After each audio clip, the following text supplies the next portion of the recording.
Ты наверняка уже слышал новость, что капитально взялись за ремонт участка дороги на трассе Киев-Харьков, благодаря которому всем гостям нашего города было ясно, что они уже находятся в Полтаве.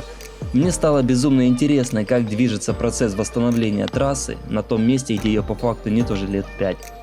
А на мое мнение, держать асфальт в таком ужасном состоянии – это просто преступление против каждого из нас, так как разбитые дороги отнимают у нас время, деньги, здоровье, а порой даже жизни.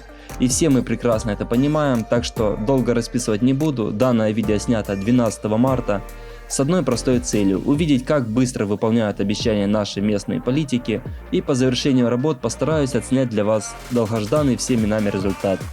Всем, кому интересно, досматриваем до конца и оставляем свои комментарии.